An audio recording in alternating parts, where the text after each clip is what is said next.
Morey Midday Yahoo Ben Yashriel, and you've just tuned into another edition or live broadcast of Living Branch Hebrew Assembly. I want to say Todah for joining us and Todah for all of your prayers. And we just appreciate the Father for allowing us to have another broadcast. And we're continuing our series on the assemblies in the book of Revelations. And if you're just tuning in for the first time, then you might want to, after you watch this one, go back and watch the one on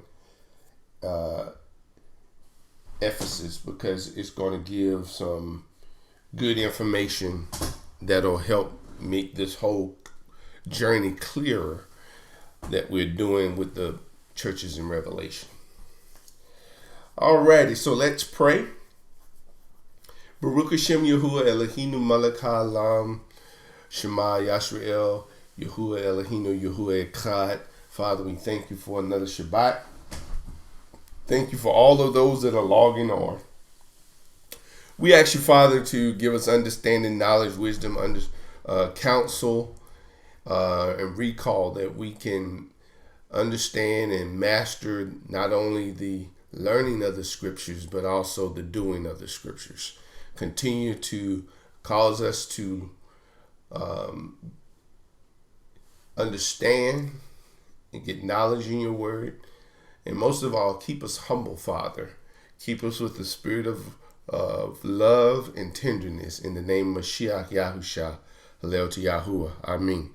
Now, if you have want to email me any questions or anything, you can do that in info@living-branch.org. And we are reaching out globally. Our witnessing website is www.yahuwah.co. Our main website is living-branch.org. And HebrewFoundation.org is our auxiliary site. So we say Shabbat Shalom to all of those that are logging on. And we appreciate your presence. So let's get this journey started. It's going to be an interesting one, and hopefully it'll bring some insight for us. And we're doing, which assembly are you? And we're talking about Smyrna today. So the quote for Smyrna, we've already completed Ephesus. He who died and came to life again. That's the theme of Smyrna. Dying and coming to life again. Okay, so let's read the passage in Revelations. And unto the messenger of the church in Smyrna write, these things saith the first and the last, which was dead and is alive. I know thy works and thy tribulation and thy poverty, which thou art rich. I know the blasphemy of them which say they are Yahudi. And they translate it as Jews, but the proper translation would be Yahudi, those that are of the tribe of Yehuda or Judah, and are not, but are the synagogue of Satan. Fear none of these things which thou shalt suffer. Behold, the devil shall cast some of you into prison, that you may be tried, and you shall have tribulation 10 days. Be thou faithful unto death, and I will give thee a crown of life. He that has an ear, let him hear what the Spirit or Ruach saith unto the church or assemblies.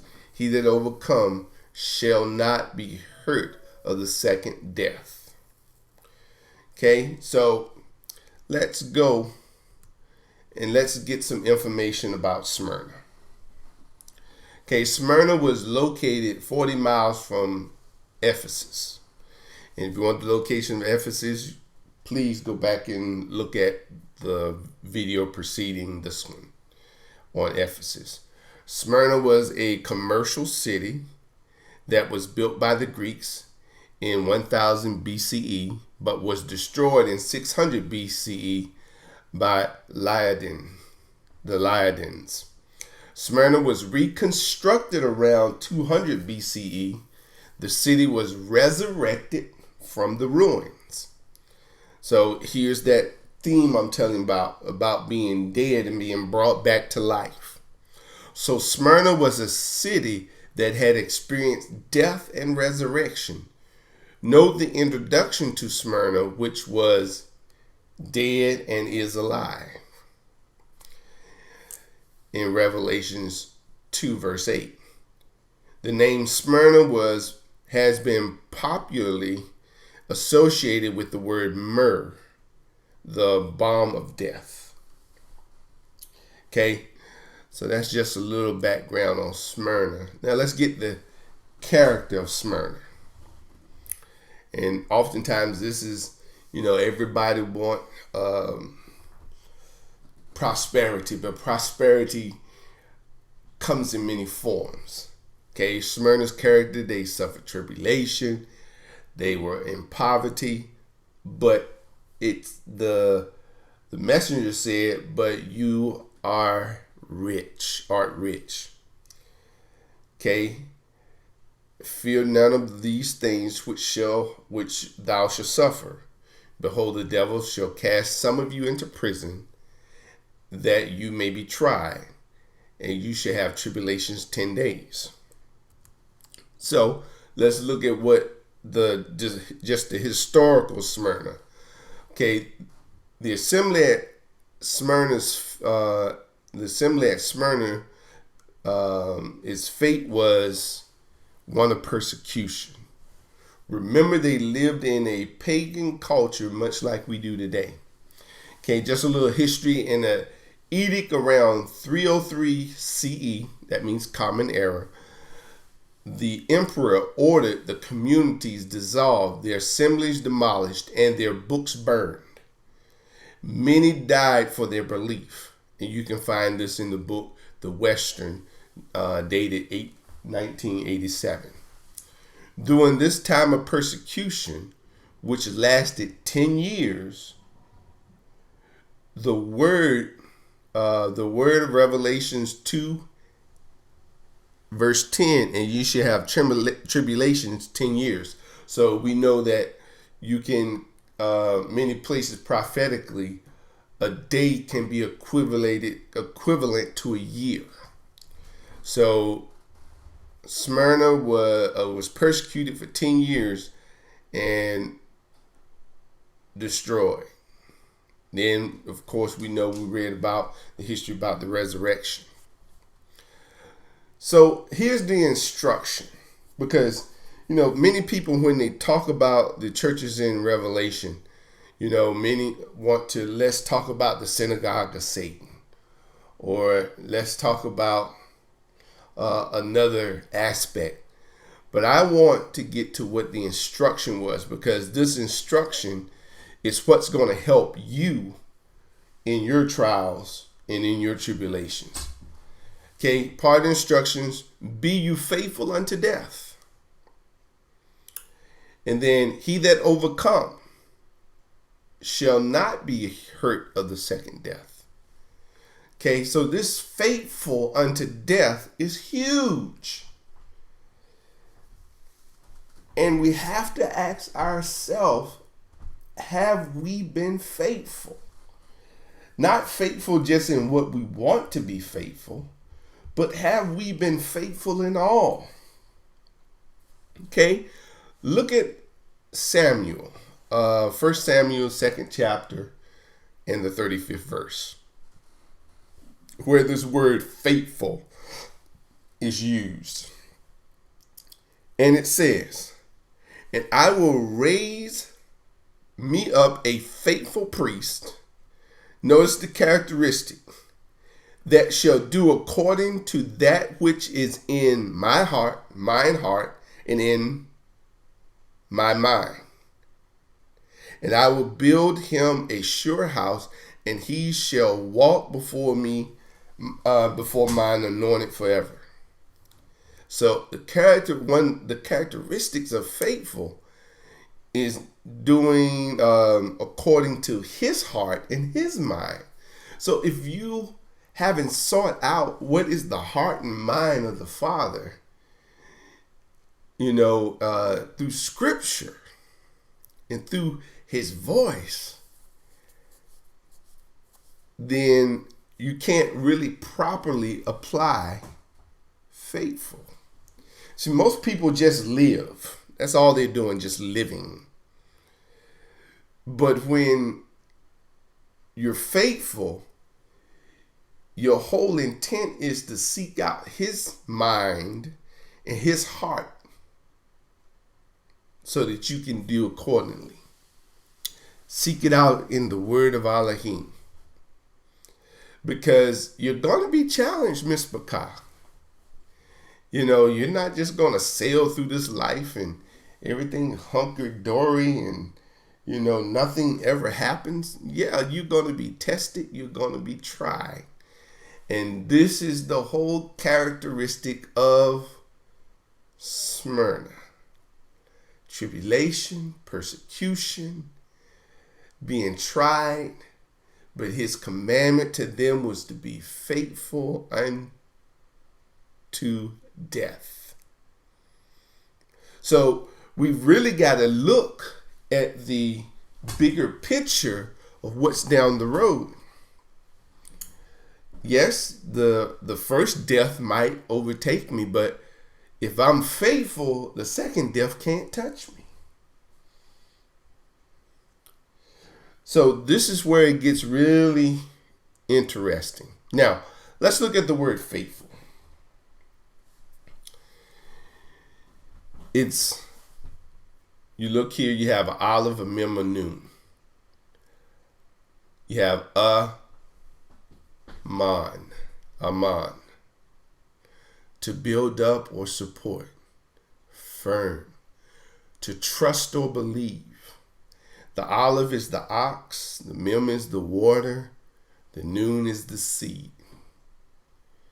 Strong, mighty life. See, this strong, mighty life, even though your physical body might perish, if you have built a life of support and trust in Him, then you shall live again, because that life that's in you will resurrect not your mortal body, but it's going to resurrect your soul from the dead, because you'll be resting, waiting on Him, and the second death won't have power over you. And we're going to see this played out. So what is going to be Smyrna's reward? Okay, in Revelations it says, and I will give thee a crown of life. I want to show you something about this crown of life. Now, notice what it says. Blessed is the man that endureth temptation, for when he is tried, he shall receive a crown of life. And forgive me, normally I take this out, which Yahuwah has promised to them that love Him. So how do you love Him? It comes all back to keeping His statutes and commandments and precepts and judgments. Remember, it talks about in Exodus 20 and showing mercy unto thousands of them, thousands of generations that love Him and keep His commandments. You cannot get away from His commandments. Matthew chapter 19, verse 17. And He said unto him, why callest thou me good? There is none good but one, that is Elohim. But if thou wilt enter into life, keep the commandments. Or Yohanan or John, the 12th chapter and 15th verse. And I know that His commandment is life everlasting.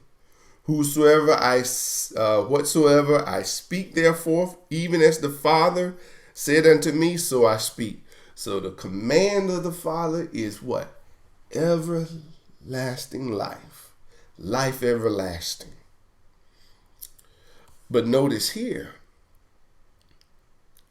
up here, this crown of life, it talks about enduring temptation from when we are tried.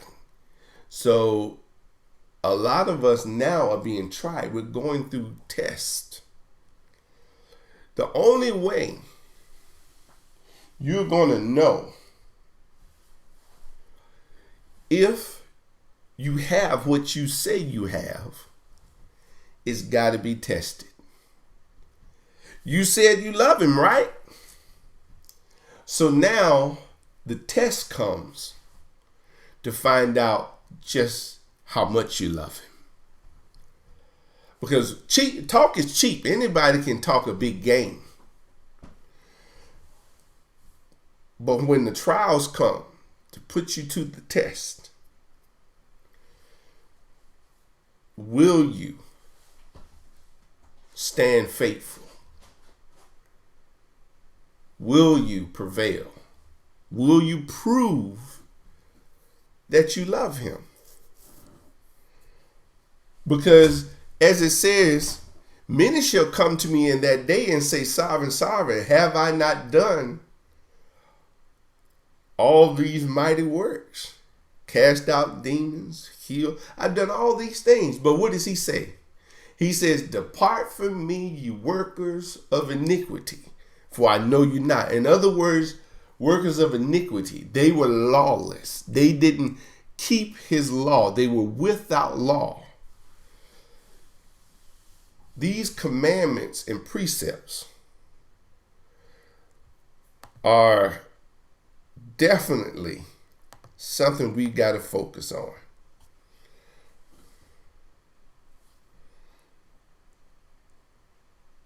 So let's keep this rolling. So what's the process? And we're going to talk here in a second, because you know I like to talk to you.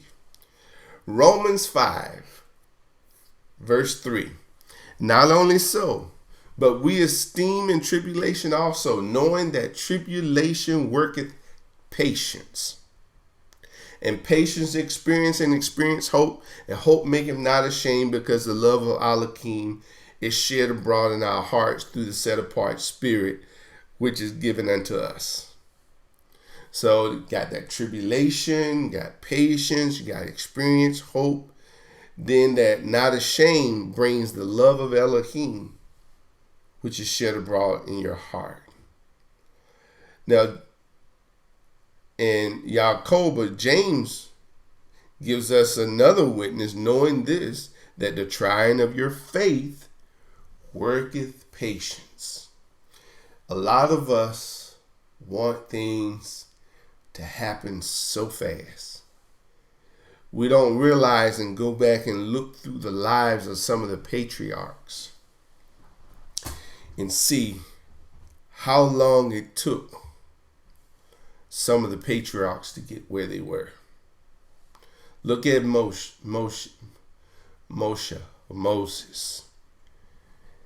When he left Egypt, how long was he out there in the desert before the Father called him? Was it not 40 years? So, we want instantaneous gratification. We want the Father to change everything right now. But we don't want to endure anything. We don't want to go through anything. We don't want to be tested. We don't want to be tried. We just want to come out as pure gold. But I'm sorry, it doesn't work like that, Miss Bacall. Look at another example. Look at Joseph's life. Look at what he went through. Sold by his brothers, went from went into slavery, and then went to prison. And those took years. Look at Yaakov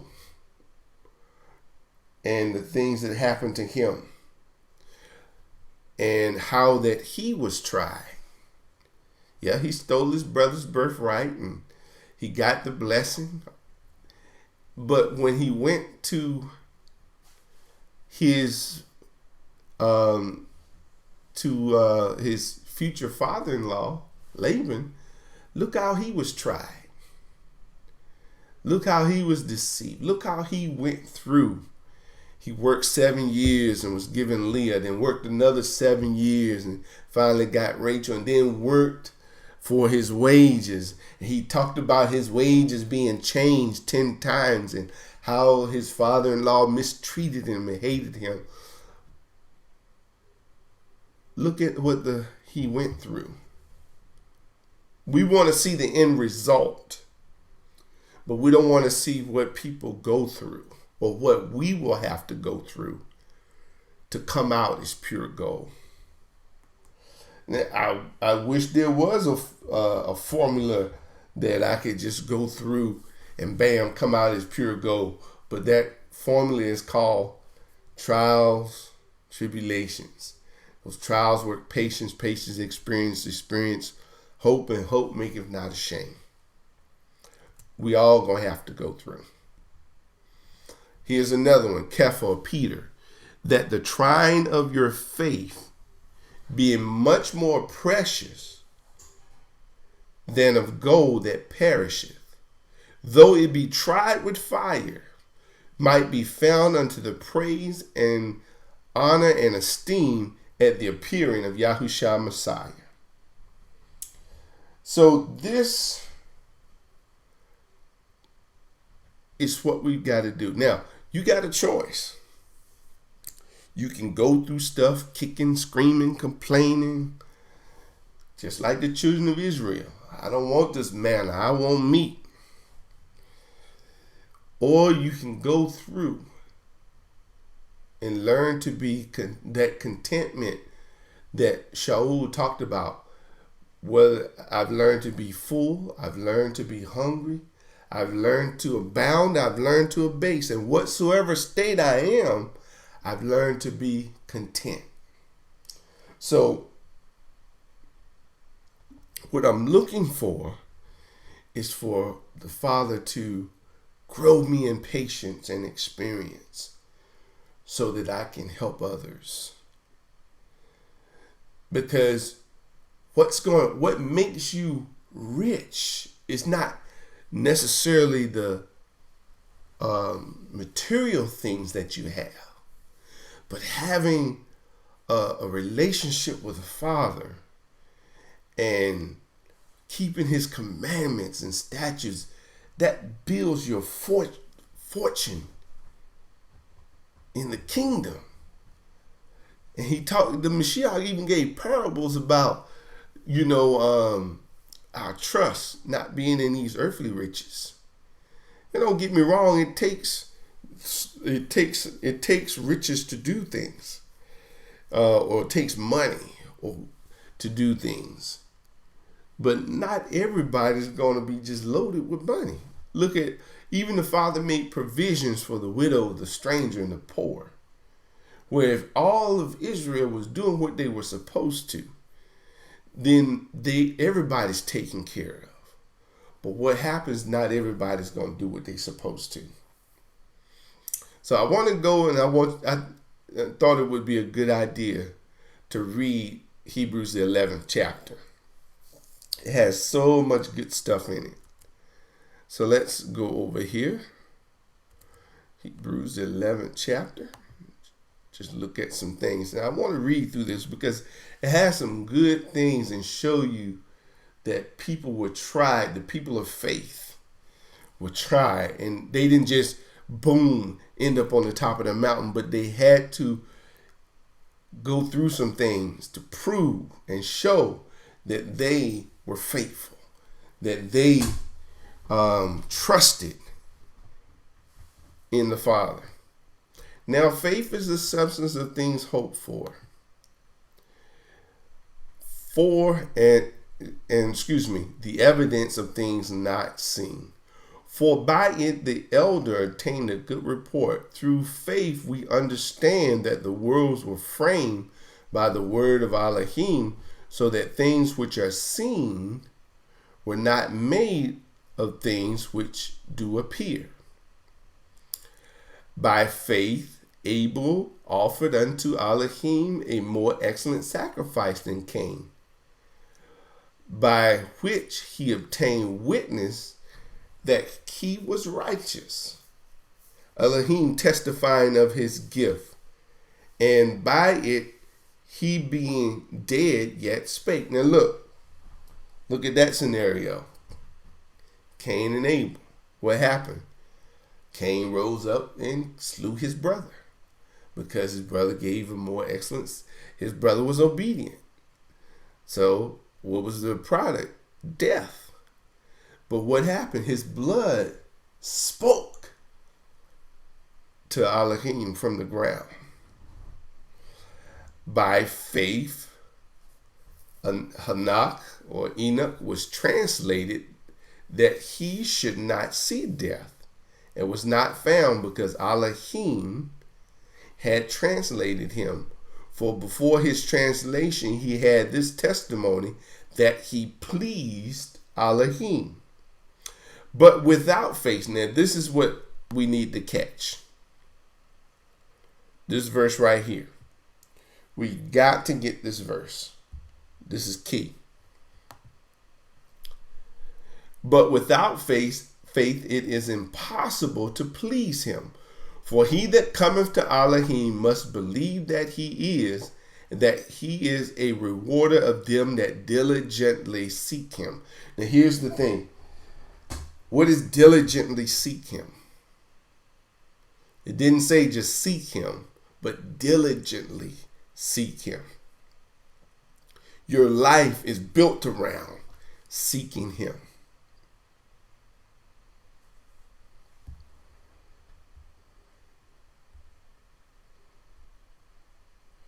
Okay, now we get into some of the patriarchs.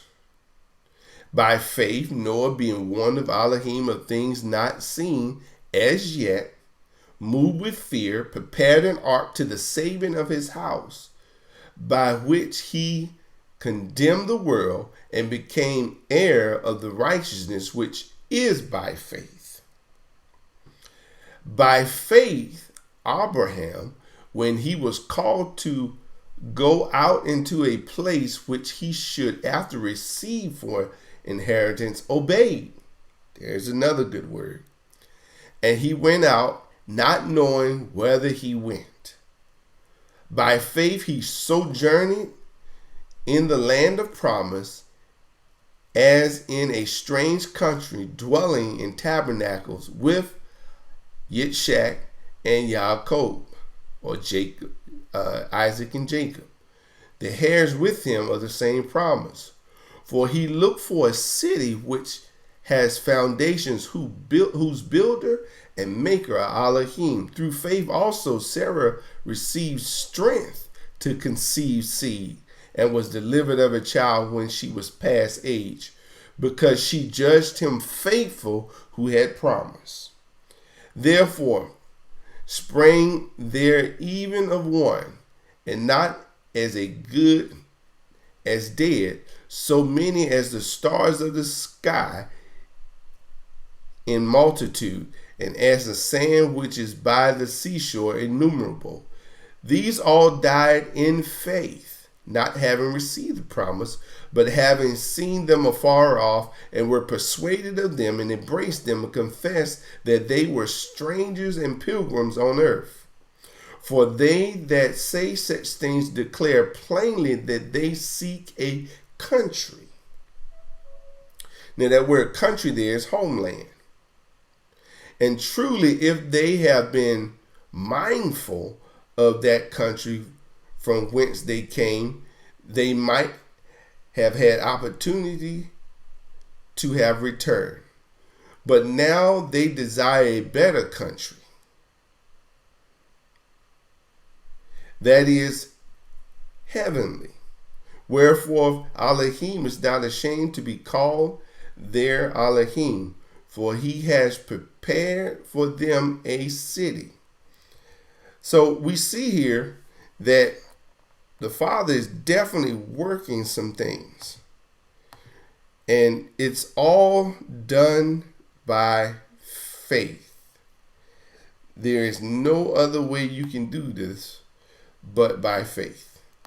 And that's believing him. Now, if you don't know the full scope of faith, I recommend you go to our YouTube channel and just simply type in faith. I did a video on faith years ago, and it would definitely be helpful.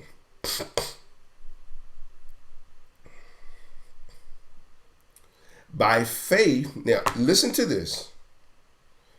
When he was Abraham, by faith, Abraham, when he was tried, now look at this. He was tested,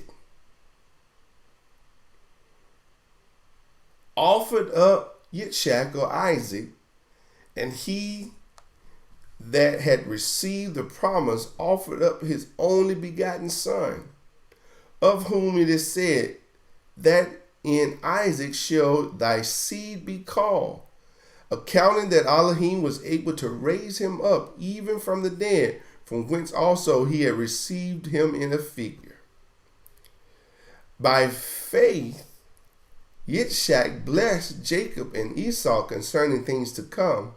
By faith, Jacob, when he was dying, blessed both the sons of Joseph and worshiped, leaning upon the top of his staff. By faith, Joseph, when he was dead, made mention of the departing of the children of Israel and gave command concerning his bones. By faith, Moshe, when he was born, was hid 3 months of his parents, because they saw he was a proper child, and they were not afraid of the king's commandments. By faith, Moses, when he was come to years, refused to be called the son of Pharaoh's daughter, choosing rather to suffer affliction with the people of Elohim than to enjoy the pleasures of sin for a season, esteeming the reproach of Messiah greater than riches, than the treasures in Egypt. For he had respect unto the recompense of the reward. By faith he forsook Egypt, not fearing the wrath of the king, for he endured as seeing him who is invisible. Through faith he kept the Passover and sprinkled the sprinkling of blood, lest he that destroyed the firstborn should touch them. By faith they passed through the Red Sea as by the dry land, which the Egyptians are saying to do were drowned. By faith the walls of Jericho fell down after they were compassed about 7 days. By faith the harlot Rahab perished not with them that believed not, when she received the spies with peace. And what shall we say more? For the time would fail me to tell of Gideon, or Barak, or Samson, or Jephthah, or David, also Samuel, and of prophets. So it's given all these great cloud of witnesses, is what he's going to call it, who through faith subdued kingdoms, wrought righteousness, obtained promises, stopped the mouth of lions, quenched the violence of fire, escaped the edge of the sword, out of weakness were made strong, waxed valiant in fight, turned to the flight of armies of the aliens. Women received their dead raised to life again, and others were tortured, not accepting deliverance, that they might obtain a better resurrection. And others had trial of cruel mocking and scorning, yet moreover the bonds of imprisonment. They were stoned, they were sawn asunder, were tempted, were slain with the sword. They wandered about in sheepskin and goatskin, being destitute, afflicted, tormented, of whom the world was not worthy. They wandered in the deserts and in mountains and dens and caves of the earth. And these all, having obtained a good report through faith, received not the promise. Elohim having provided some better things for us, that they without us should not be made perfect. Now notice what it goes on in the 12th chapter. Seeing wherefore also are compassed about, we Wherefore, if seeing we also are compassed about with so great a cloud of witness, let us lay aside every weight and the sin that does so easily beset us, and run with patience the race that is set before us. So what this is getting at, Ms. Bakar, is that there's some endurance that has to take place on our part. Some of us are going to go through some things, some more than others. That's not for me to determine, what people go through. But what you can do is how you go through. How are you standing when it comes to your attitude, your disposition, in respect to love? How are you working in those areas?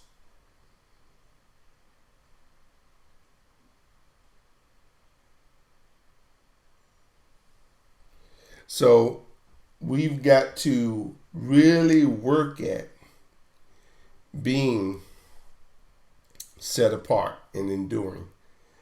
I want you to see a couple of places I put down here. 2 Timothy 3, verse 12. Yet, and all that will live set apart in Messiah Yahushua shall suffer persecution. 2 Timothy 2, verse 3. Thou therefore endure hardness as a good soldier of Yahushua Messiah.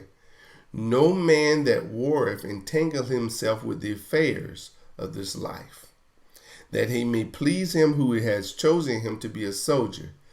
If a man also strive for mastery, yet he is not crowned except he is strive lawfully. So in other words, you know the Torah. You know what the scripture says and the laws are. You have to abide by them. You can't get a crown not abiding by them. And it didn't say that the whole key to the 4th verse, no man that warreth entangle himself with the affairs of this life. Don't get so wrapped up in this life. Start looking at the life to come and preparing for that. It doesn't mean you have to live. We know that. But you get entangled. When you get entangled, you're so wrapped up. It's like a web, a trap. And that's all you can see. That's all you talk about. What you're going through, what you're up against. We got to change, our perspective. Because look at, like I said again, go back and start reading some of the examples. And look at the lives. Even Gideon. Gideon was, go read his story. And see what was his condition when he first started out. He was hiding. He was hiding his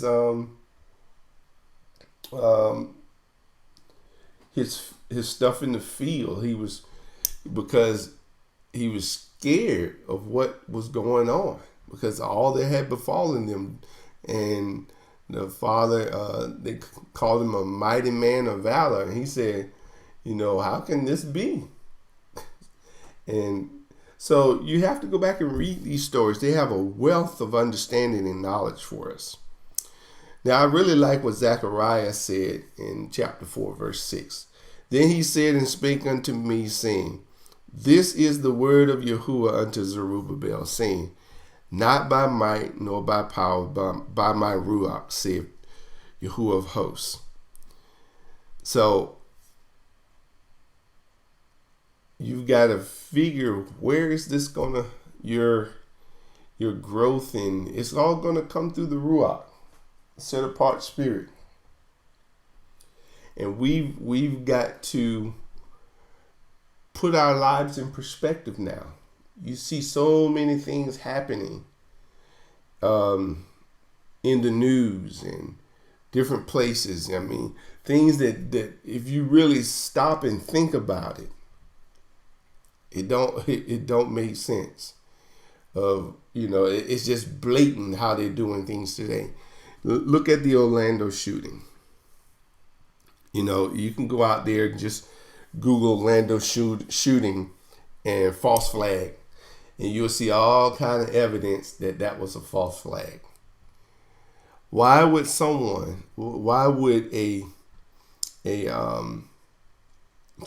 supposed to be a jihadist or extremist go into a gay club, make calls, and shoot people up in a gay club now? What impact does that have? And if you look at some of the reporting and different things, it's just they know people. If it's on the news, it's got to be true. That's the premise that they're going for. If they're reporting it on the news, then it's got to be true. Different people have put up crisis actors that have been identified by tattoos. They've seen them in other types of these stories. So you've got to prepare yourself now, because they are after it to take control, and you need to be after taking control of your life, getting these commandments and statutes working and operating in the ruach of love.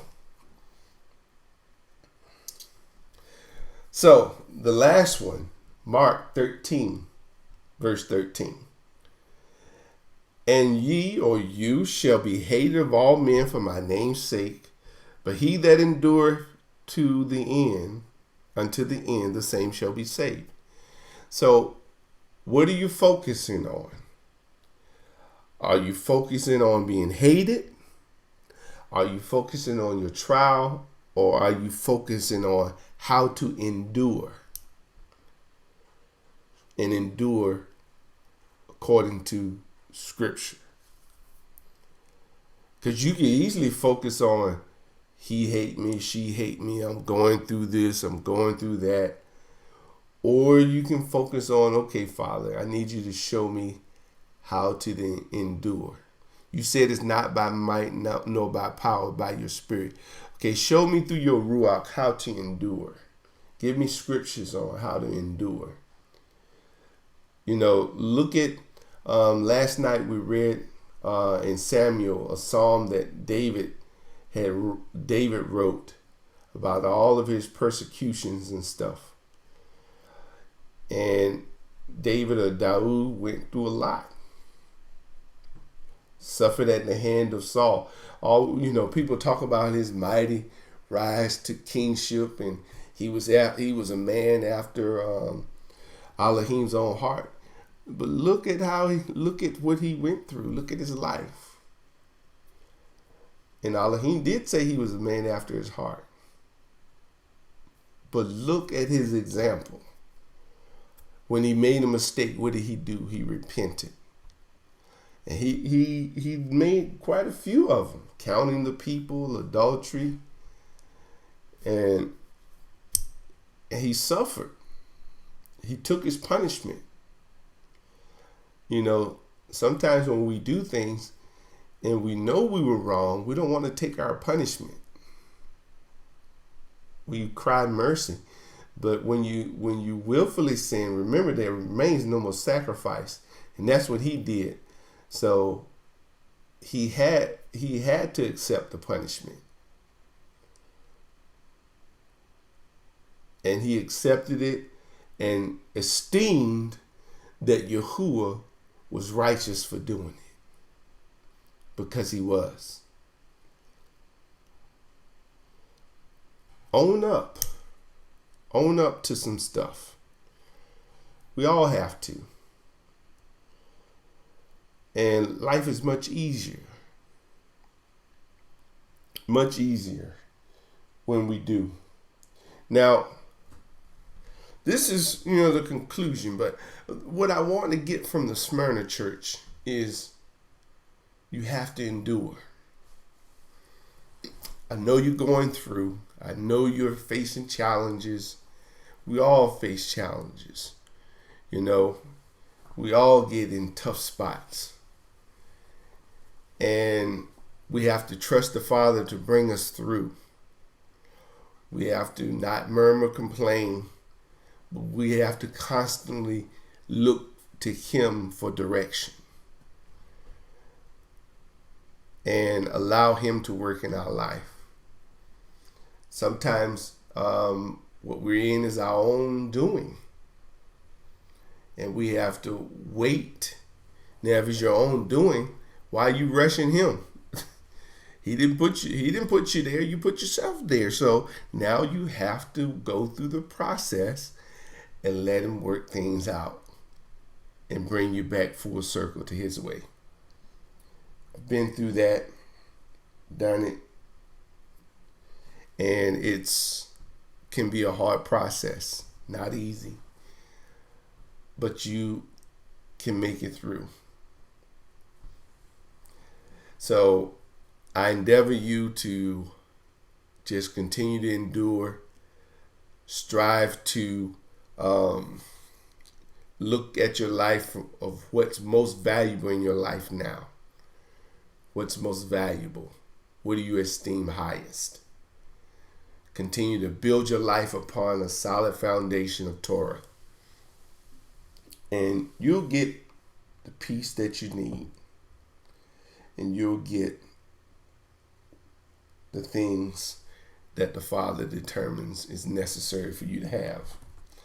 Alrighty. So let's look back here and see what we got. We want to just say Shabbat Shalom to all of our Mishpachah out there. I see we have David or Daoud, Natalia, George, Carrie, Yahushiba, Sandra, Sarah, Francis, Hadora, Simon, his Isha, Danny Yahoo, and that's Hadassah, Yosef. Let's see who else we got. I did say Sandra. We say, hey, just Shabbat Shalom to everybody out there. And, we appreciate, you all, and appreciate your comments, and just be watchful in this world, because many things are happening and going on, and we've got to see the signs of the time and know what's happening and start preparing our hearts and minds so that when the Father does call, we're ready.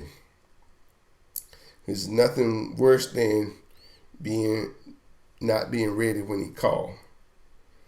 And for those of you that were having problems last night, so sorry for that. Not sure what might have happened to the platform, but I did upload it to YouTube, so you should be able to watch it there if you didn't see the service from last night. So, hey, we appreciate you. We love you, Miss Baka out there. Now, we do have immersions coming up in Mississauga, Ontario on the 25th and in Toronto on the 26th. So if you need details, the reason, times and locations, email me if you're in those areas. Email me at immersions@living-branch.org, and I will send you out that information. Okay? And look forward to making those things happen. And being able to make it happen with set apart Ruach. Now, great news for those for children. The Hebrew 10 Commandments are out and is available in paperback or paper edition and Kindle edition. Another teaching, it's another tool teaching and training our children. There's a link. Wait till after Shabbat to get your copy. It's full of pictures with the 10 Commandments to help our children understand is designed for the adults to sit down and parents to sit down and read and discuss the picture with their children to give them understanding and building them a good foundation. If you haven't joined our bookmark witnessing team, please do. You can do that by going to www.bm.hebrewfoundation.org. And if you would like to support us in your giving, you can go to our website. You can do it by mail, PayPal, or we have our online giving tool. And if you use the online giving tool to bring you here, you can register or do quick give. And we just appreciate any support that you render. It enables us to do this broadcast and to send out bookmarkers without, some people don't have money for bookmarkers to support. So regardless of whether they make a donation or not, we send the bookmarkers out because we want to get those bookmarkers in the hands of people that are willing to pass them out. So we talked about the Church of Smyrna. I hope this was helpful. I encourage you to go back over and read some more and meditate on it some more, because you're going to experience all levels of these assemblies in your life at some point. So it helps to know what's going on. All right. Hey, make this day a delight. And I want to just say, for our Miss Bakar, keep your heads up high and keep pushing forward. And this is Moreh Medad Yahoo saying unto you another Shabbat Shalom.